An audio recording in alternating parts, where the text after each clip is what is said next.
자, 2023년 11월 5일 일요일입니다. 녹음되고 있는 만화클래식 벌써 18번째 시간입니다. 오늘도 임나운, 정다빈, 최재훈 작가님 모시고 함께 이야기 나눠보겠습니다. 안녕하세요. 안녕하세요. 네, 반갑습니다. 자, 임나운 작가님, 오늘 최재훈 작가님 근황이 많기 때문에 임나운 네. 작가님 근황 짧게 무슨 일이 있었는지. 10초 근황하고 끝내겠습니다. 네, 오늘 제 근황 궁금해하실 분이 있을지 모르겠지만 네. 저는 뭐 잘 지내고 있고, 저 최근에 우쿨렐레 수업을 오, 그 아니 뭐 지역 많은데요? 문화센터에서 듣고 있어요. 네. 지역 문화센터는 또 가격이 괜찮지. 네, 꽤 괜찮아가지고 했는데 네. 한 달 그러니까 3달 끊었는데 한 달 배웠어요. 근데 갑자기 그 문화센터 공사한다고 해서 한 달이 지금 날아가서 그 뭐야? 강제로 쉬고 있어요. 뒤에 나중에 가서 배우는 거예요, 더? 네, 뒤에 이제 뭐 보강 수업 2시간 한다고 하는데 잘 모르겠어요. 그래서 갑자기 흥미가 좀 갑자기. 어디까지 배웠는데요? 코드 몇 개 잡아요? 지금 코드를 지금 3개인가? 왈츠 3개 정도? 띵띵 똥띵띵 여기까지 하고 이제 띵띵이요? 네, 똥띵띵 이거 하는 거 있어요. 그 강약 조절 그거 하고 이제 도레미파솔라시도 작은 별 같은 거 하고 있어요. 저도 쿠렐라 배우고 싶었는데 저는 안 되더라고요. 진짜요? 손가락이 너무 굵어가지고 작아서. 이게 안 돼. 작으니까. 도무지 안 돼. 아니 근데 그 기타 치면 근데 기본 칠 수 있는 거 아니야 우쿨렐레는? 달라요. 코드 잡는 게 다른데. 달라요? 다르구나. 달라서 근데 배우고 싶어서 왜냐면 집에서 혼자 놀기 좋잖아. 근데 그렇죠. 너무 두꺼워서 안 되더라고요. 정말. 하여튼 그런 그런 비애가 거 있잖아요. 있잖아요. 막 모르는 사람들이 하는 말. 뭐야? 뭐 축구랑 똑같은 거 아니야? 족구랑 같은 거 아니에요? 뭐 이런 것처럼. 맞아요. 같은 거 아니에요? 뭔 아니, 소리야? 기타랑 우쿨렐레랑 바이올린이랑 다 같지 않아요? 뭔 소리 하는 거야? 근데 하여튼 그런 근황을 지내고 다 이유가 계시죠. 있더라고. 악기들이 맞아요.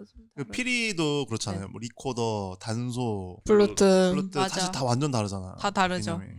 그런 거 있잖아. 펜촉도 아, 다 같아 보이는데 완전 다르잖아요. 맞아. 근데 플루트 하니까 우리 지금 리뷰할 게 너무 많네. 플루토? 왜 플루토. 플루토. 근데 아직 안 보셨어요? 안 봤는데요. 5분 보고 잠깐 껐어요. 마음에 안 들었구나. 아니 아직 각 잡고 봐야겠다라는 생각이 있어가지고. 그러면 근데 플루토- 그럴 시간이 지금. 왜냐면 그거 한 번 보면 뭐 또 한 반나절 날라가니까. 플루톤 얘기는 그럼 다음에 하기로 하고, 최재훈 작가님 그러면 이번에 근황이 좀 근사하게 많으실 것 같은데. 그렇죠. 일본 여행 갔다. 저 고만한 태도를 보라. 저 저희도 기대죠. 거만하진 않고. 팔짱 딱 끼고 나서 그렇죠. 아니야. 그렇지 않고 좀 지쳐 있고 그래서 여독이 아직 있어요. 근데 어쨌건 제가 일본을 다 합치면 아마 한 15번째? 이번에. 되게 많이 갔었어요. 네. 이런저런 사연에 의해서. 네네네. 근데 이번에는 이제 와이프랑 약간 신혼여행 겸 코로나 때 식은 못했지만 혼인신고 해가지고 하다가 같이 갔는데 제가 되게 오랜만에 간 거예요. 네. 2019년에 갔었는데 그때는 2019년에는 일 때문에 잠깐 갔던 거라 제가 약간 취미 생활을 못했다고 해야 되나? 그리고 제가 곰곰이 생각해보니까 이게 올고지 놀기 위해 간 건 처음이더라고요. 일 없이요. 일 없이 어. 일본을 예전에 되게 옛날 20대 초반 간 적도 있긴 한데 그때도 뭔가 이 사연이 좀 있었어요. 이제. 근데 이제 올고지 이제 재미를 위해서 간 건 처음이라서 되게 이기적인 일정을 짠 거죠. 작가님 욕심이 위주로요? 과해져서. 작가님 그러니까 사실 위주로. 신혼여행을 빙자한 오타쿠 여행. 아니 근데 인스타 스토리에 올리시는 것만 봐도 네. 너무 즐기고 계셔서 그렇죠. 그래서 하루에 거의 20km 걸었으니까. 대박이야 진짜. 그래서 뭔가 좀 술래길이야 술래길. 완전 기절하듯이. 그동안 운동하신 게 오늘 그 여행을 위해서. 빌드업 있네. 아 진짜. 근데 또 아이러니하게 또 여행 동안 또 운동 못 해가지고 또 일본 음식이 또 약간 짜고 달고 칼로리가 그러잖아. 높으니까 또 살쪄서 오고 좋은 거죠. 너무 오타쿠적인. 그래서 만다라케 이제 나카노 만다라케 가보셨어요? 저 도쿄는 한 번도 간 적 없어요. 아 진짜요? 네. 아 다빈님이 꼭 가야 돼 그럼. 노리고 있어요. 때를. 아니 진짜 만화 클래식에서 다 같이 가도 좋다니까. 제가 가이드 해드릴게요. 너무 기대돼요. 아니 이게 나카노 브로드웨이라고 나카노역에 있는 만다라케인데 본점이라 생각하면 돼 거기가. 만다라케. 그러니까 전국에서 제일 큰데. 그러니까 엄청 큰 상가 건물인데 2, 3, 4층이 다 만다라케고 그 사이사이에 관련된 샵들도 엄청 많고. 그래서 약간 총본산 이런 느낌? 한 번 들어가면 못 나오는 그런 느낌인데 거기만 2번 갔고 여행 기간 중간에. 책만 한 30만 원치 넘게 산 것 같아. 그래서 그거는 그러면 어떻게 어떻게 가져오신 거예요? 캐리어 따로? 캐리어에 양쪽에 다. 아. 근데 이제 아시겠지만 와이프도 그림책 작가잖아요. 그래서 네. 저는 약간 걱정했죠. 와이프가 이제 재미없으면 어떡 그러니까 또 상의하고 다를 짠 수도 거 있잖아. 아니었어요? 상의하고 짰죠. 근데 엄청 좋아하는 거야. 어. 너무 좋아하고 막 정신 나가고 막 그래가지고 또 그림책 엄청 사고 그래서 많이 산 것 같아요. 예를 들면 사사키 마키 기억의 저편 네, 네. 약간 1세대 인디 만화 작가라고 해야 되나? 음. 어쨌든 그림책 작가로도 유명하고 기억의 저편 나왔잖아요 그 책이. 기억의 저편이랑 두꺼운 책이 나왔거든요 한국에. 해변의 거리. 해변의 거리. 맞아. 기억의 저편이 아니라 해변의 거리가 그 단편집 두껍게 모아놓은 네네, 거. 두꺼운 거예요. 그 출판사가 또 좋은 책 많이 내잖아요. 네. 피노키오 만든대. 근데 이제 와이프가 사사키 마키가 했던 그림책 중에 뭐 초판본 막 이런 거. 그런 거 찾으셨구나. 귀하다. 70년대 막 80년대 진짜 나왔던 귀하다 책 그런 거. 귀하다 귀해. 사고 근데 너무 말이 안 되거든. 진짜 너무 예쁘고 네. 너무 구하기 힘든 책들을 이제 사고 저는 또 막 이상한 변태 책 같은 거. 가축인 야프 아시죠? 제가 예전에 예전에 가축인 야프 막 마셨던 다른 거. 버전 뭐 또 사고 대박이다. 그리고 14세 제가 그 우메즈카조 아, 얘기했잖아요. 네, 네. 14세라고 또 이상한 절대 한국에 나올 수 없는 그런 이상한 만화 좀 사줬다. 그런 것도 막 예장판 사고 막 어쨌건 막 되게 너무 신났고 그리고 이제 뭐 여러 가지 일들이 있었는데 제일 좋았던 거는 진보초 서점에 가서 책방거리. 저 책방거리 가서 헌책방 가서 거기는 약간 셀렉샵처럼 빈티지한 이런 옛날 만화책 같은 걸 볼 수 있으니까 심지어 여기 그 도쿄 11 동경 11. 동경 11이라고 해야겠죠 제목을. 동경 11 이제 마츠모타요 얘기도 할 텐데 여기에도 나와요. 네, 그래서 그만큼 책 좋아하는 사람들 가면 되게 좋아하는 건데 이제 그것도 되게 좋았고 이제 정점은 데스카 오사무 전시였죠. 그거 진짜 부럽더라. 네, 그거는 그 녹봉기 힐즈에 있는 가고 싶다. 도쿄 시티뷰라고 모리 타워에 있는 모리 아트 뮤지엄에서 했는데 아마 한 달 정도 할 거예요. 아직 하고 있어요. 그래서 시간 되시면 내일 안 돼요. 당장 오늘도 갈 수 있어요. 근데 그거를 이제 생각하고 생각하기 일정에 무섭다. 넣으셨던 건 거죠? 아니요. 아니에요? 우연히? 이게 둘이서 바쁘니까 둘 다 일정을 맞춰서 정해놨어요. 이미 표 끊고 했는데 그걸 한다는 거야. 이거 너무 진짜 좋았겠다. 몇 개월 전에. 대박이다 진짜. 그러니까 몇 개월 전에 미리 끊으면 싸니까. 음. 근데 그때 한다는 거야. 너무 놀래가지고. 음. 그래서 딱 가서 이제 애매하는 거 어렵지 않더라고요. 그래서 가서 봤는데 원화가 거의 1000점 가까이 원화만 에피소드별로. 와. 그런데 진짜? 진짜 너무 좋겠다. 너무 약간 진짜 좀 눈물 났어요. 요강 뭐라고요? 요강? 기저귀 막 이런 거 막 오지고 지리고 막 이래가지고. 근데 이게 제가 수많은 원화전을 봤는데 심지어 마츠모타요 원화도 봤었거든요. 한국에 잠깐 했었어요. 아트전제센터에서. 근데 뭐 어쨌건 엄청 원화전을 많이 봤었는데 그 중에서도 거의 최고였던 것 같아요. 그 정말 예를 들면은 저기 땡땡 유럽에 가서도 원화도 많이 보고 메비우스 원화도 본 적이 있고. 에르제. 그렇죠. 예. 많이 봤는데 그 데스카 오사무는 왜 원화는 진짜 이 뭐랄까 약간 사람이 미쳐 있다고 해야 되나?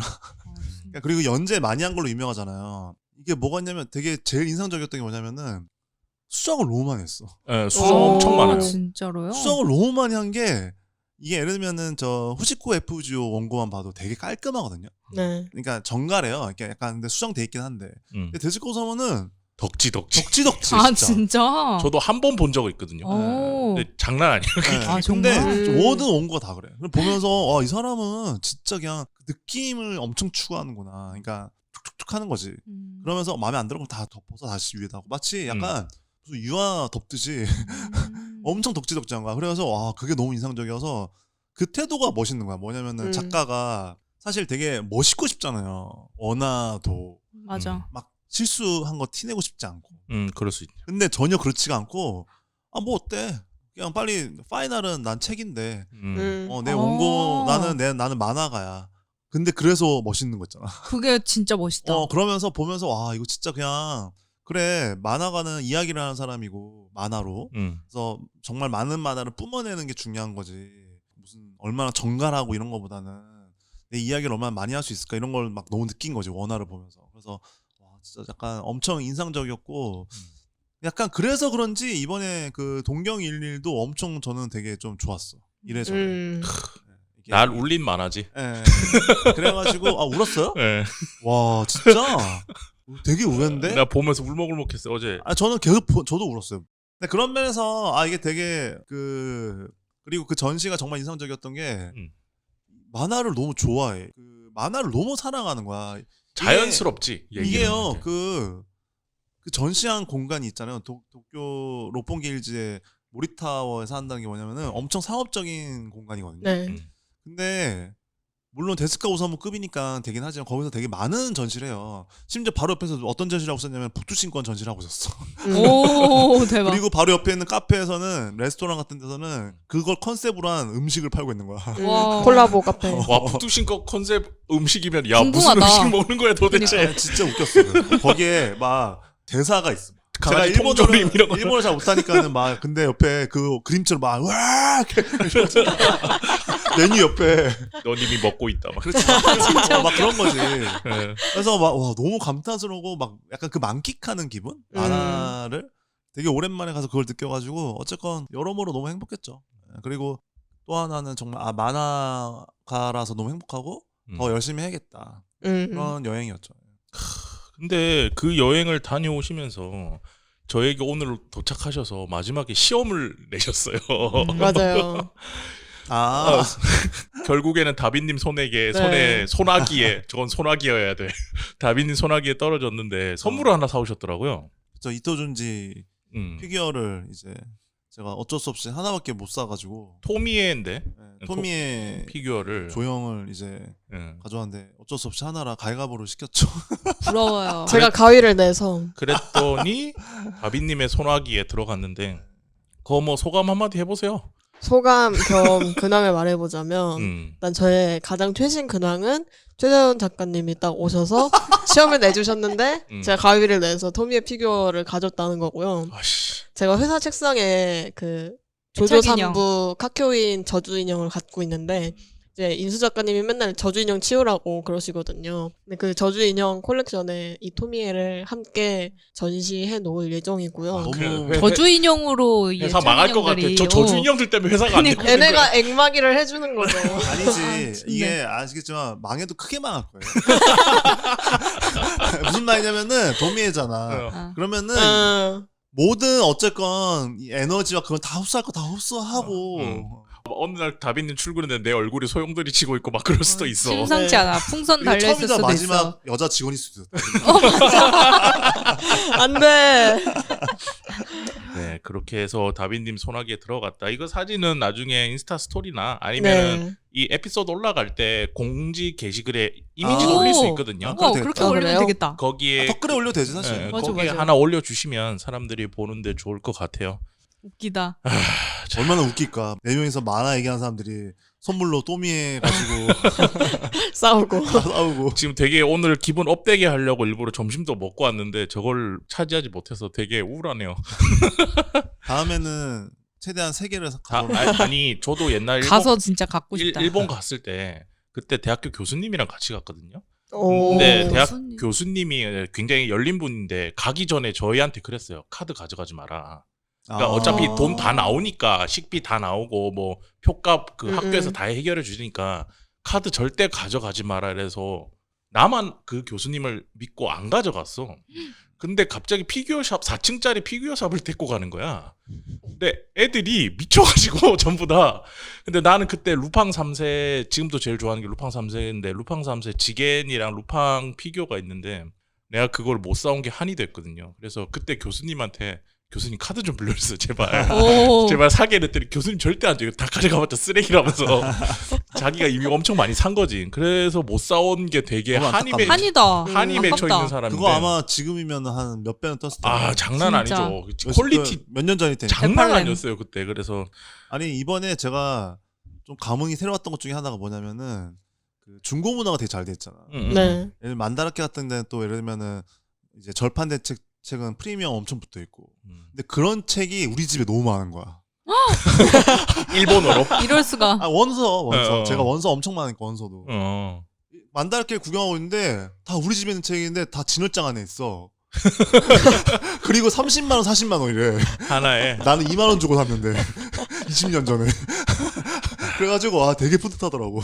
대박이다. 그렇습니다. 그리고 댓글로 꾸학은 딸치강이님이 미약 탐구에 듣고 기생수 다시 보는 중이라고. 처음에는 한 2번 정도 도전했었는데 재미가 없었는데 요즘은 보면서 되게 재밌게 보고 있다. 뭐 이런 댓글을 남겨주셨고 저희가 지금 방송 올라가고 거의 한 달 만에 다시 네. 만나는 거라 방송 관련된 댓글은 이 정도가 있고요. 그리고 댓글 앞으로도 이렇게 많이 달아주시면 아마 오늘 방송 듣고 나면 댓글 많이 달지 않을까 싶은데 남겨주시면은 저희가 또 방송에서 읽고 얘기를 하도록 하겠습니다. 진짜로 댓글이나 좋아요 같은 게 활성화돼야 또 저희도 오래 하고 맞아요. 그리고 이제 항상 얘기했던 이런 담론 조성 그래서 만화의 가치 제가 이번에도 진짜 일본 가면서 또 많이 느꼈거든요. 아 이게 맞아. 정말로 그 많은 의미에서 한국의 만화가 되게 다양한 방식으로 얘기가 돼야 된다. 그래서 뭐 이따가 뭐 또 드릴 말씀도 있는데 예를 들면 편집자들인들 기획자들에 관한 것들이 일본은 아카이빙이 엄청 잘 돼요. 예를 들면은 인터넷만 찾아봐도 뭐 예를 들면 도리야마 아키라 편집자 어쩌고 하면 막 맞아. 인터뷰 막 나와 있고 이러잖아. 근데 그런 것 때문에 되게 다양하게 입체적으로 이 만화를 향유할 수가 있거든. 좀 더 폭넓게. 독자들이 그치. 근데 그런 면에서 한국은 그런 게 너무 안 돼 있거든. 그런 면에서도 같이 얘기해 볼 수 있는 게 많은 것 같아요.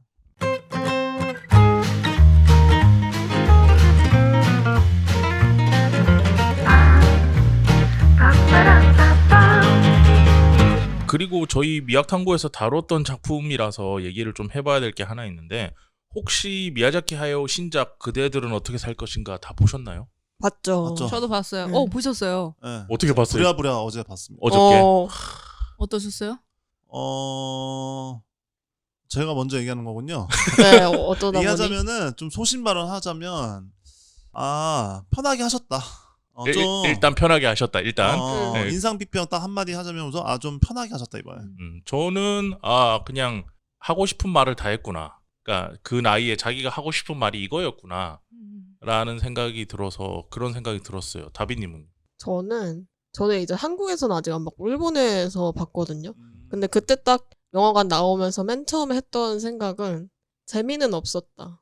근데 재미는 없었다. 의미는 있는 것 같다. 의미는 임나훈 작가님. 저는 은퇴를 번복한 이 할아버지의 일갈이 어떤가 했었는데 왜 그런 마음으로 만들었는지 알겠다라는 게 느껴졌어요. 되게 깊숙한 마음에서 끄집은 이야기인 것 같다라는 생각이 들었어요. 저는 같이 간부는 처음부터 끝까지 하나도 이해가 안 돼서 너무 힘들었다는 거예요. 이해가 안 됐다? 그러니까 뭔가 이해가 돼야 팔로잉을 할 텐데 그래서 막 이해가 안 돼서 너무 힘들었다 이러고 저 같은 경우는 이제 일본 역사 이런 것도 좋아하니까 그런 거 공부한 입장에서는 너무 선명하게 보이는 거야. 하고 싶은 말과 그래픽으로 해놓은 것도 너무 직관적이고 그래서 저는 되게 재밌게는 봤어요. 그러니까 이게 의미가 있다 없다를 떠나서 되게 재밌게는 봤었습니다. 그러니까 예전에 그 다빈님이 일본에서 보고 오셨을 때도 말씀하셨는데 네. 이게 좀 추상적이잖아요. 그러니까 구조적으로 어쨌건 시적이거든요. 이게. 그죠. 네, 이게 뭐냐면은 어쨌건 여러 가지 플롯 구조가 있는데 이 그대들 어떻게 살 것인가인가 맞죠? 그대들은 어떻게 살 것인가는 뭐가 있냐면은 기본적으로 수동적이면 안 돼. 또 관객이 이 그 관객이 되게 적극적으로 이거를 계속 해석하고 끄집어내야 재밌는 영화거든요. 네네. 예를 들면 시 같은 거지. 시적이라는 게 딴 게 정말 직관적으로. 네네. 무슨 말이냐면은 시는 뭐 예를 들면은 뭐 돌고래가 날아가고 있다. 나무가 나풀거려. 우리가 덮고 있는 건 마치 종이 같지. 막 이러면 이렇게 누가 했다고 해봐요. 이게 좋은 시는 아닌 것 같지만. 근데 예를 들면 그거는 예를 들면 이렇게 했을 때 누가 돌고래가 날아간다고 하면은 누군가한테는 뭐 연애하고 있으면은 막 연인 같고 자기가 되게 힘들면은 돌고래가 자기 같고 이게 해석이 다양한 게 있잖아요. 물론 큰 방향성은 있지만 어떠한 시도. 근데 예를 들면 문학에는 중첩되는 여러 가지 메타포들이 있지만은 표면을 따라간단 말이야. 사건 중심으로 인물이나. 근데 이 그대들 어떻게 살 것인가는 당연히 사건이 베이스가 되어 있고 그걸 따라가긴 하지만은 그 사건이 어떠냐면은 그 심상을 풀어냈단 말이에요. 시적으로. 그러니까 이미지적 기호로 풀어낸 거지. 한마디로 뭐냐 이게 직관적으로 그냥 쉽게 하자면 우선 외가리가 뭔지 예를 들면 그냥 그리고 혹은 그 새들. 탑 그쵸 그 새들 그 탑은 뭔지 그리고 수많은 새 중에 왜 앵무새인지 뭐 펠리컨이나 아니면은 결과적으로 그래서 그 전쟁도 되게 최소한이긴 하지만 전쟁도 약간 다루는데 그건 왜 있는 건지 어떤 누군가한테는 익숙하지 않지. 왜냐면은 미야자키 하야오는 이런 문법을 쓰는 사람이 아니거든. 미야자키 하야오는 되게 친절한 사람이에요. 그죠. 근데 이 사람이 왜 거장이냐면은 되게 친절한 이야기 안에 너무나 시적인 메타포들을 되게 층층이 잘 쌓아놓은 사람이기 때문에 놀라운 사람이거든요. 그러니까 예를 들면 센가치히로나 라퓨타나 뭐가 됐건 뭘 봐도 그냥 처음엔 재밌지만 그 안에 있는 수많은 메타들이 정말로 멋있는 어떤 철학들을 담고 있기 때문에 이제 거장인 건데, 그런 면에서 이 이야기는 약간 좀 자기 멋대로 한 느낌이 있어요. 그래서 편하게 쭉 나열해놓고 어때? 라고 하는 느낌이 있죠. 그래서 저는 그 생각도 했어요. 이게 멀티플렉스에 걸리는 게 맞나? 그러니까 뭐 지브리 극장이라든 지브리 파크에 그 안에서 와서 보세요라는 느낌이면은 괜찮을 수 있는데 멀티플렉스는 어쨌든 대중적인 상업적인 공간이고 거기에 걸리는 작품들은 그래도 보는 사람에 대한 배려가 있어야 된다고 저는 생각하거든요. 근데 보면서 저는 예를 들어서 뭐 일본의 역사, 미야자키 하야오의 연대기 어릴 때부터 그런 것들을 이제 전공이다 보니까 공부한 입장에서 보니까 저게 뭐고 이렇게 이해가 되지만 진짜 나는 그냥 멀티플렉스 극장에 재밌는 미야자키 하야오 재밌는 거 보러 온 거야 라고 한 사람들한테는 되게 신뢰가 되는 작품이었다고 저는 생각을 해요. 그래서 그런 지점, 일단 연구할 것도 있겠지만 그런 지점에서는 뭐 본인들도 그래서 그 스즈키 토시오가 우리 프로모션 하나도 안 했다 그런 식으로 얘기는 하던데 이게 멀티플렉스로 안 내보내고 그냥 전 세계에 있는 지브리 파크에서 그냥 공연하는 게 더 나을 수도 있다. 그렇게 해서 거의 은퇴작이니까 거기서 그냥 와서 마지막 작품 여기 와서 보셔라 이런 식으로 남기는 게 더 좋았을 수도 있겠다라는 생각은 들었어요. 근데 이제 그런 면에서는 그건 되게 여러 가지 생각이 드는데 왜 그렇게 말씀하시는지 알 것 같아요. 왜냐면은 이게 어쨌든 좀 어려운 면이 있거든. 예를 들면 유전 감독 아리에스터의 이번에 보이즈 오브 프레드가 다들 평이 그거거든. 왜 졸업 작품을 미친 엄청난 예산을 가지고 이렇게 길게 찍었지? 심지어 최고 연기자인 호아킨 피닉스 가지고 이런 평이 좀 있어요. 그러니까 라고 했을 때 그러면은 이게 그러면 이 영화가 뭔가 전 세계 글로벌하게 이게 런칭하는 게 맞냐라고 했을 때 어렵잖아요. 쉽진 않은데. 네, 그 한마디만 더 붙이면 그러면은 블루 자이언트 극장이라도 뺏질 말든가. 그거는. 근데 그거 먼저 개봉한 건데. 아니 그거는 그건 단순한 논리는 아니지. 되게 복잡하지 거기. 근데 아는데 아무것도 모르니 그냥 편안하게 얘기하자면. 그렇죠. 그 마음은 너무 알지. 그걸로 도배될 일은 아니라는 거지. 그래도 미야자키 하야오니까 하는 거죠. 왜냐면 이름이. 그치. 이거는 그 흥행이나 자본의 논리가 있기 때문에 단순한 문제는 아니고 저는 그래서 그 생각은 들었어. 이게 미야자키 하야오니까. 그리고 이게 좋게 보게 되잖아. 맞아. 그렇죠. 그게 실서가 있어. 그게 있기 때문에 어쨌건 재밌었지 당연히. 그리고 작화 말이 안 되잖아. 맞아. 근데 이제 작화는 끝없이 발전하는 것 같아요. 그래서 너무 또 예술적 가치는 아름다웠어. 있는데 그런 건 있었어요. 그러니까 근데 이 이야기를 이렇게 열심히 하실 거였으면 차라리 뭐 나우시카 2라던가 맞아. 원령공주 2 같은 거 막 해주셨으면 좋았을 텐데. 그러니까 물론 이거 웃자고 한 얘기지만. 근데 무슨 말인지 알 것 같아. 약간 좀 이렇게 이 힘을 여기 쓰고 싶었는. 그러니까 제가 좀 편하게 하셨다는 게 뭐냐면은 다들 이렇게 경험해 보셔야 알겠지만은 정말 잘 짜여진 이야기로 좋은 결과물을 만드는 거랑 약간 시적인데 헐겁게 세팅해서 어떤 이야기를 만드는 것 중에 둘 다 물론 어렵지만 잘 만들기는 둘 다 어렵지만 전자가 훨씬 어려워요. 그래서 더 귀한 거야. 흔하지가 않아요. 이 모든 수많은 매체들 속에 있는 컨텐츠 중에 소설이건 영화건 연극이건 만화건. 그런 면에서 좀 편하게 하셨다는 게 이제 그런 뜻이었고, 약간 좀 심지어 언태를 안 하실 거 또 하나 더 하신다고 하셨잖아요. 언제인지 모르지만. 그래서 그때는 좀 더 약간 장기가 있잖아요. 네. 이야기에 대해서 엄청 타고난 면이 있잖아요. 미야자키 하야오가 그런 걸 하시면 어떨까라는 생각이 들어요. 저도 저 보고 왔을 때 얘기를 좀 한 게 있었어요. 한국에서 개봉하기 전에. 근데 저는 그때도 그렇고 지금도 그렇고 재미없다라고 얘기를 한 게 아까 작가님이 먼저 얘기해 주신 거랑 똑같은 맥락으로 나는 이 사람이 이야기를 해 나가면서 본인이 하고 싶은 말을 하는 그 지점이 좋은 건데 이번에는 그 지점을 안 가고 아예 다른 노선을 선택해서 그래서 재미가 없었고 그래서 좀 아쉬운 게 있었다라고 얘기를 했었는데 그렇습니다. 그렇죠. 이게 맞아요. 너무 시적이야. 그러니까 이게 어떤 징검다리 같은 게 있어야 되는데 징검다리라는 게 무슨 말이냐면 이 사람의 심상으로 들어갈 수 있는 징검다리가 그리고 더 있어야 좋은데 물론 지금 상업 영화이기 때문에 무슨 완전 아트 시네마랑 같지는 않아요. 당연히 이게 꽤 네. 친절해. 예를 들면 인수 작가님은 되게 선명했다고 하는 것처럼 저도 어렵진 않았고, 근데 대중들에게 이게 어땠냐라고 하면은 되게 모호한 지점이 있거든.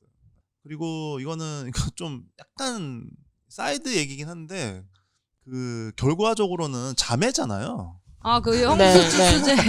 아, 저 근데 솔직히 설정 따지면 엄마랑 이모니까. 너무 엄마랑 싫은 이모인데 게 한마디로 많죠. 자매랑 다 결혼한 거란 말이야. 엄마가, 그러니까 언니가 죽고 친엄마지, 그 동생하고. 남자 소년의 친엄마는 죽고 그 여동생과 아빠가 다시 이제 재혼하면서 맞아. 그 집으로 간 거란 말이지, 일종의. 그러니까 같이 붙어 살게 된 건데, 그러면서 이게 그 아시겠지만은 그 당시, 그러니까 옛날 그 현대로 넘어가는 근현대라고 해야 되나? 그때 그 당시에 이제 한국이나 일본의 그 거기에는 그런 게 있었어, 약간. 그런 풍습이 있죠. 되게 부끄러운 풍습이지. 그런 거 왜냐면 있잖아. 지방끼리의 지- 그거 음. 연결이기 때문에. 그치. 근데 이제 종종 그 당시에는 수명이 짧았으니까 약간 기속된다고 해야 되나? 예, 그런 게 있었기 때문에 반대의 경우도 있어요. 남편이 먼저 그치. 죽으면 남편의 예, 동생 예, 집으로 예, 이제 예. 간다든지. 그런 면도 있는데 어쨌건 되게 남성 중심적인 그런 게 베이스고. 네. 그런 면에서 이게 제 생각이지만 이건 유추인데, 예를 들면 전쟁 관련된 요소도 어떻게 느끼셨을지 모르겠지만 되게 최소한만 했잖아요. 일부러 다 빼신 것 같거든요, 제 생각엔. 왜냐면은 뭐 바람이 분다 때 좀 고생 좀 하신 것 같아서. 근데 이제 그때는 뭐 완전. 근데 이제 뭐 저는 바람이 분다도 여러 가지 생각이 있긴 하지만, 근데 그런 면에서 그 각색을 싹 할 수도 있었는데 제 생각에는 맞아. 원작에 대한 존중 때문에 놔둔 게 있는 거예요. 무슨 말이냐면은 그 자매 설정도 그렇고 그 시대적인 배경 있잖아. 그 전쟁 중이란 그런 요소들을 싹 다 안 바꾼 게 제 생각에는 약간 그래도 원작에 대한 존중이 아닌가라는 생각이, 그냥 변명을 해보자면, 제가 좀 몰입을 해서 해보자면 그렇고, 하지만 그럼에도 불구하고 그런 걸 뺀다? 약간 좀 아쉬웠다. 좀 불편했다. 맞아요. 저도 그랬어요. 왜 굳이 충분히 더 많은 식으로 접근할 수 있었을 텐데 맞아. 왜 고집하셨을까라는 측면에선 아쉽긴 했죠. 맞아. 되게 양가적인 마음이 들었던 것 같아요. 그 최재훈 작가님이 말씀하셨던 것처럼.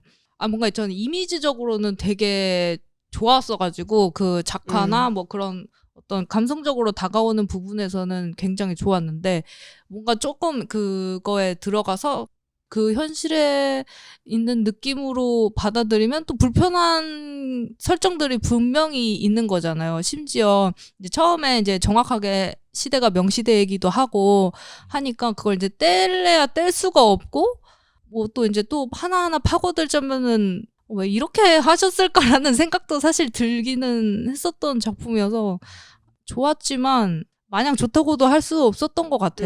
그래서 이게 확실한 거는 그 총기라고 하잖아요. 근데 예를 들면 나이가 엄청 많은데도 불구하고 그런 총기를 잃지 않는 사람이 있는가 하면은, 예를 들면 클린트 이스트우드 감독이 그렇거든요. 그 클린트 이스트우드 감독이 지금 뭐 밀리언 달러 베이비?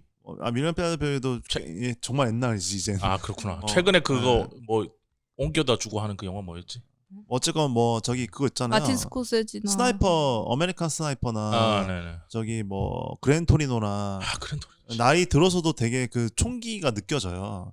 근데 이제 미야자키도 당연히 엄청 그게 있지. 이번 작품도 그런 게 당연히 있어. 있음에도 약간 그 예민한 부분이 살짝 무뎌진 거 있다. 클린트 이스트우드 마지막 작품 라스트 미션. 그것도 재밌어. 그렇죠. 맞아. 그런 면에서 약간 좀 아쉬움이 있는 건 맞다. 맞아. 근데도 미덕이 있다, 이 안에는. 그것이 오는 그 뭉클함이 있어서 그리고 그런 생각이 들었어. 아, 왜 제목이 제목이 진짜 되게 약간 비장해. 그렇잖아요. 이게 뭐냐면 사실 시비 거는 거잖아, 어떤 면에서. 어떤 면에서 그렇잖아요. 뭐 어떻게 할 건데. 너나 잘 살아. 그래서 이제 딱 왜 이렇게 했을까 하면서 봤어요. 좀 한편으로는. 그렇잖아. 이게 보고 나면은 돌아보게 되는데, 아, 이게 약간 좀 어떤 보수적 가치. 그러니까 이게 가족 얘기잖아요. 사실 결과적으로는 이 그대도 어떻게 살 것인가가. 그런 측면에서 아, 이게 현재 현존하는 이 시대 속에서의 우리에 대한 태도, 시점을 좀 있었던 것 같아요. 왜냐면은 이게 이제 핵가족도 없잖아요. 핵가족도 분열되고 개인의 시대로 왔잖아. 그리고 그 사회학자들도 다 하는 얘기지만 이 개인의 시대에서 커뮤니티가 중요해지고 각각의 개개인의 관계성이 중요해지는 시대가 왔거든요, 이미. 네, 그런 측면에서 그거를 바라보는 그 젊은이들, 특히 20, 30대, 20대, 30대를 바라보는 미야자키 하야오 관점으로 제목을 그렇게 짓고 이런 내용을 다룬 게 아닌가. 그러니까 어쨌건 우리는 계속 살아갈 텐데 너희들한테 가족이란 건 뭐야? 그리고 가족이 없어도 상관없어. 그렇다면 우리는 어떤 관계 속에 살아야 돼? 어떤 태도로 이걸 바라봐야 할까라고 하는 질문인 것 같아요. 물론 마지막 관점은 당연히 어떤 가족의 가치에 대해서 포지티브하게 이제 다루는 게 있고.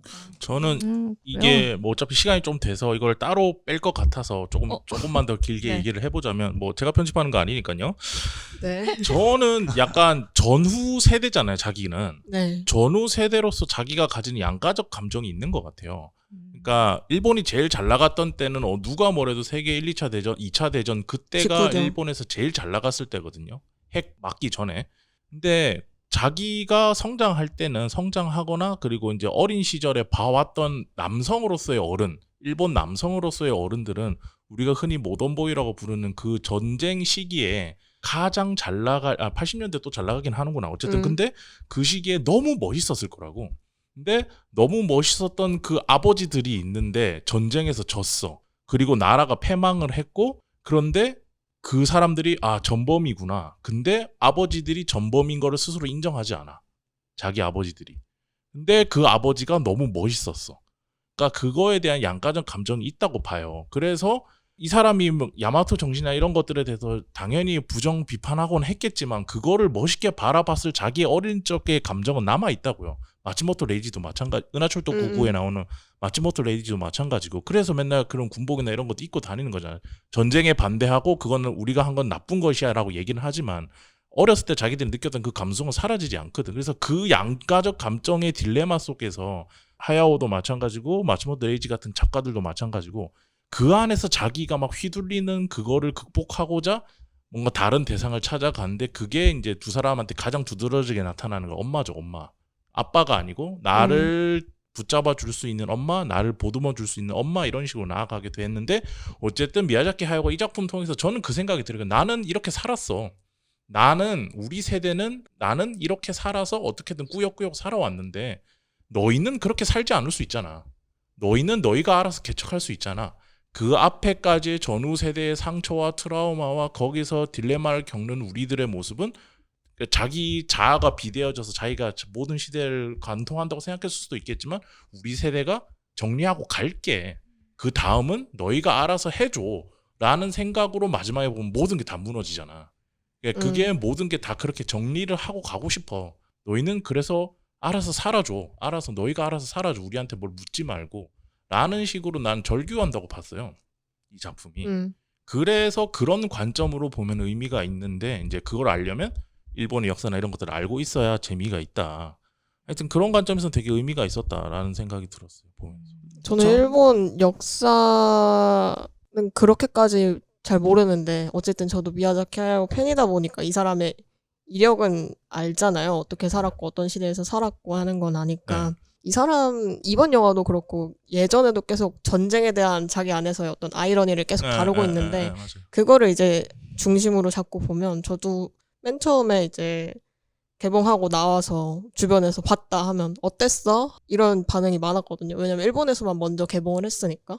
저는 그래서 그때 얘기했던 게 일본 사람들한테 먼저 보내고 싶은 메시지가 있었을 것 같다. 일본인들이 가장 첨예하게 느끼는 그게 있었을 것 같다라고 얘기를 했고 저는 아직도 일본이 그 어떤 과거에서 못 벗어나고 있다고 생각을 했거든요. 과거를 다 극복하지 못한 상태고 미야자키 본인도 그렇고 다른 사람도 그렇고 그래서 그 과거를 어떻게 이제 받아들이고 갈 것인가 어떻게 뭔가 쇄신이 될 것인가 안 될 것인가 하는 그런 얘기를 다루고 있다고 생각을 하면서 봤던 것 같아요. 저도 그렇게 저는 조금 비슷하지만 다르게 느꼈는데 약간 저는 창작의 부분으로 봤던 것 같아요. 관점을. 왜냐면 거기 그 할아버지 신을 이제 만나러 가는 길에 네. 나를 배우면 죽는다라는 그 문구가 되게 인상적이었거든요. 그리고 이게 알려진 것처럼 은퇴를 생각하면서 만든 거잖아요. 좀 진짜 진지하게. 물론 그 전에 늘 그랬지만. 그러면서 되게 그 할아버지의 모습과 마히토 주인공이 그러니까 뭐 그 배경 설정을 제외하고 보면 뭔가 본인을 모든 사람이 약간 본인 같다는 느낌이 했어요.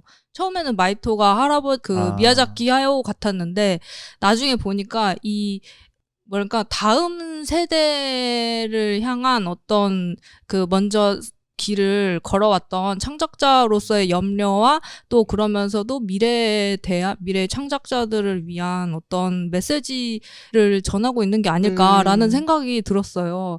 그러면서 이제 뭔가 그러면서 되게 뭔가 말할 수 없는 어떤 그런 감동이 그 부분에서 저는 왔었던 것 같아요. 뭐 다른 게 뭐 브로브 포인트가 당연히 있었지만 뭐 그런 것도 있었고 뭐 길을 잃어버린 앵무새들이나 수많은 새 존재들도 뭔가 그 창작의 길을 걷다가 길을 잃어버린 거나 뭐 그런 것들도 되게 은유를 할 수 있으니까 그렇네. 네, 그래서 그런 부분에서 되게 어떤 그런 메시지가 그림을 그리는 사람으로서 그런 메시지가 와서 좀 감동이었던 포인트였어요. 그 부분은. 그래서 저는 메시지를 그렇게 느꼈고 뭔가 어떻게 살 것인가라는 메시지가 최근에 봤던 그 작년에 나왔던 그 Everything Everywhere All at Everyone, 그것처럼 현실이 아무리 개떡 같지만 그래도 현실을 살아가는 것이 아름답다라는 그런 메시지가 그 마지막에 딱 연상이 되더라고요. 그 할아버지가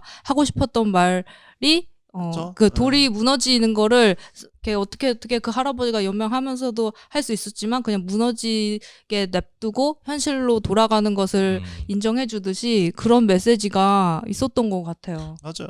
그래서 약간 지옥이라 그러나 다른 이색에 떨어졌을 때 막 물고기 잡아서 해체하고 있잖아요. 그 모습을 잘 보면 자기들이 개항하기 전에 일본에서 살았던 일본인들의 모습이거든요. 그러니까 그 아버지가 보여주는 헌칠한 양복 입고 비행기 그거 딱딱딱 들고 와서 하는 그 모습과 완전 대비되는 모습으로 정통적인 일본 사람들이 어업을 하면서 살았던 모습을 대비적으로 일부러 보여줬다고 생각해요. 그러면서 우리는 여기서 이렇게 하면서 이렇게 살아왔다. 하여튼 뭐 동호 방법이긴 한 것 같은데 그래서 그런 지점으로 보면 되게 재밌을 수 있는 작품이라고 생각해요. 여러 가지 뭐 할 얘기가 이제 막 능동적으로 말씀하셨듯이 뭔가 이게 그러니까 지금도 생각할 만한 되게 거 있는 것 다르게 같아. 느낀 것처럼 이게 아까도 얘기했지만은 시적이라서 그래요. 그러니까 이게 해석의 여지가 많고 왜냐면 원령공주로 할 수 있는 얘기는 이렇게 다양할 수가 없어요. 네. 되게 타겟이 있거든. 당연히 거기에는 여러 가지 맥락이 있지만은 거기에도 되게 함의적인 메타들이 있지만 여기 이거는 시적이라 되게 다양하게 해석이 돼요. 그러니까 뭐냐면은 그냥 가족 얘기만으로 봐도 충분하거든. 그러니까 그 안에 이제 탐험이 뭐냐면은 마이토 주인공이 어색한 새엄마와의 관계 그리고 이 새로운 환경 속에서 이거에 대한 화해 극복으로도 해석할 수 있는 거예요. 어쨌든 구조적으로는 표면을 표면적으로 그렇게 그렇게 내죠. 세팅돼 있고 근데 이제 여기 뭐 인수 작가님이나 다빈님이나 나온 작가님 얘기했지만 근데 거기에는 되게 그 다층적인 의미들이 있기 때문에 그거를 해석할 수 있는 요소는 많죠. 그리고 그것이 더 뭐 또 틀린 건 없고 그러니까 확실한 거는 미야자키 하야오가 제 생각에는 이게 생각이 많은 거야. 번잡하시네. 아니 저는 그렇게 생각해요. 머리가 정말로. 저는 생각이 많나 봐. 반대요. 이거 다음 작품 나오잖아. 또 깔끔한 거 나올 거라고 생각해요. 아 진짜. 여기서 다 토해낸 그러면은 좋죠. 그러면 더 네, 오히려 네, 좋지. 네. 이게 다 토해낸 거라 네. 생각하고. 근데 이거 하는 동안은 생각이 많았다고 생각하는 게 그거는 확실하죠. 왜냐면은 이렇게 왔다 갔다 한 적은 없었던 것 같아. 왜냐면은 네. 항상 되게 선명하게 끊고 맞아. 가고 아니면은 할 거다라고 가고 이렇게 여러 가지가 있었는데 이거는 이번에 왔다 갔다 했잖아요 계속. 맞아. 맞아. 편집도 진짜 마음이 그렇게 되게 힘들더라고. 복잡해졌던 것 같아. 그래서 심지어 짧았는데 길어지지 않았나 이게 원래는. 그거는 잘 모르겠어요. 그건 들은 바 없는데 어쨌든. 어쨌건 그래서 약간 여러 가지로 좀 생각이 복잡했다는 생각이 들고, 네 어쨌건 재밌었어요. 근데 그러니까 약간 새로운 미야자키 하야의 면모, 그냥 이런 면도 있으시구나. 충분히 도전해서 볼만하다. 되게 네. 근데 가장 다크한 느낌이 와닿을 수도 있을 것 같아. 그리고 뭔가 지브리 영화를 그냥 이제 그 뭐 센치행이나 뭐 약간 그렇게 되게 밝은 모험으로만 기억하고 있는 분들한테는 조금 잉하는 잉하는 게 있을 수도 있다. 그쵸? 그런 반응이 이거는 호불호가 있을 수밖에 없어. 완전히. 네. 다만 준비를 좀 하고 들어가셔라. 그 얘기를 말씀을 드리도록 근데 하겠습니다. 딱 하나만 왜냐면 이게 작화 네. 얘기를 안 할 수가 없는 아 거야. 맞아요. 맞아. 진짜. 이게 작화로 그냥 때려 부셔. 처음부터. 자- 처음부터 깜짝 놀랐어. 장관을 멱살 잡고 끌고 간다니까. 작화는 이분이 정말 끊임없이 변하는구나. 아니 그러니까 끊임없이 받아들이고. 그리고 또 하나 놀란 게 뭐냐면은 이제 3D랑 네. 맞아요. 맞아. 뭐 없어. 그 산실 맞아. 그 바람 그 휘날리는 게 진짜. 나츠코 산실 응. 그 들어가기 직전에 네. 커튼 두꺼운 커튼 쳐져 있잖아요. 응. 그 이제 이렇게 이거 그 치우고 들어가잖아요. 네. 근데 그 산실 표현 기억나세요? 응. 진짜 어마어마하거든. 전혀 3D 같지도 않고 그 항상 놀라는 건데 이번에도 되게 놀란 게 그 셀이랑 배경의 접합이 너무 잘 돼. 맞아. 티가 원래 아예 붕 안 뜨잖아 배경 위로 네. 그 움직이는 작화는. 근데 어떻게 이렇게 착 전혀. 와 네. 그거가 이제 정점이야 정점. 예를 들어서 문 열릴 문은 색깔이 다르잖아. 맞아. 세로화로 돼 있는 에, 거. 에, 아니면 살짝 그림자가 뭔가 한마디- 희미하게 한마디로 보이거나. 디지털이고 어. 물론 뭐 배경도 디지털로 그리겠지만 이제 근데 이제 안 느껴지고. 배경은 터치로 돼 있고 근데 그 과정이 와 처음에 그 계단 올라갈 때 네. 맞아. 그때부터 그냥 갑자기 정신 번쩍 들면서 야 정신 차려. 저는 그것도 막 짐승처럼 올라가잖아요. 그리고 맞아. 이제 집 밖으로 다 뛰쳐나가는데 그 주인공을 제외하고 나머지는 막 불타고 있는, 듯이 막 이렇게 흘러가는 맞아. 작화로 하잖아. 쟤는 이거 장난 미친 거야, 아니었어. 미친 거 작화가 말이 안 정말 돼. 미쳤어. 작화는 정말 깔 게 없고 저는 그 탱크 가는 장면 있잖아. 그게 뭐였지? 처음에는 2D인가 이랬어요. 와 2D로 저렇게 그린다고 봤는데 프레임이 그러니까 2D랑 3D랑 구별할 수 있는 게 이제 프레임밖에 없거든요. 근데 프레임이 조금 달라서 3D로 했구나라고 했는데 구분이 잘 안 돼. 구분 잘 진짜. 안 돼. 작화 진짜 그리고 미쳤던 것 그 같아. 할머니들. 진짜. 와 할머니들 8명인가? 아니 많이 나와요. 작화 그 담당 누구였는지 모르겠는데 죽었을 거야 아마 진짜. 그거 하고 아마 몸살 걸렸을 거야. 왜냐면은 아시겠지만 별 장면도 아니야. 그냥 집 같이 다 걸어가는 네. 장면이야. 근데 8명을 그려야 돼. 그러니까. 죽어요. 그 8명이 그리고 그냥 쪽쪽쪽 걸어가는 게 아니야. 다 동번가 있어. 그러니까 다 달라. 네. 캐릭터성이 다 달라. 아니 외가리는 치워 차라리. 어. 걔는 한 마리잖아. 할머니는 8명이라고. 근데 외갈이 너무 사기 아니야? 포스터랑 너무 사기 아니에요? 제가 저번에 아, 인수 진짜. 작가님한테 그 말했어요. 아니 포스터는 진짜 너무 너무 멋져요. 멋있게 생겨가지고 야, 다들 외가리 보면서 하쿠를 원하고 있었는데. 아니에요. 아니 뭐 학교가 아니라 그냥 외가리 자체로 그냥 되게 네. 멋있는 간직해인 줄 알았어. 근데 갑자기 딸기 코가 대빵만한 게 나와가지고 깜짝 놀랐어. 근데 그 외가리의 디자인이 너무 놀랍지 않아? 아 너무, 맞아요. 이게 진짜. 뒤집어 쓰고 있는 개념이긴 한데 그게 진짜 멋있는 곡선의 외가리였다가 완전 바보 짜리몽땅. 아저씨가 되는데 그 변화가 너무 자연스러워. 맞아. 진짜 이거 너무 애니메이션적이라고 해야 되나?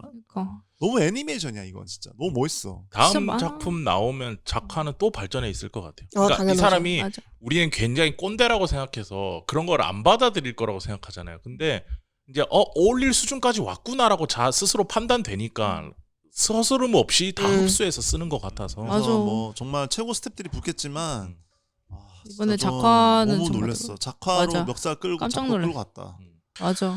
알겠습니다. 이렇게 해서 근황 토크랑 같이 그대들 어떻게 살 것인가. 원래는 이걸 다 해서 15분 컷을 하려고 했었는데 얘기하다 보니까 47분까지 돼서 이거를 한 편 따로 빼도록 하고요. 잠시 쉬고 와서 우리에게 아주 중요한 이제 코너 이야기를 해야 되거든요. 같이 한번 얘기해 보도록 하겠습니다. 잠깐만 쉬고 와서 할게요.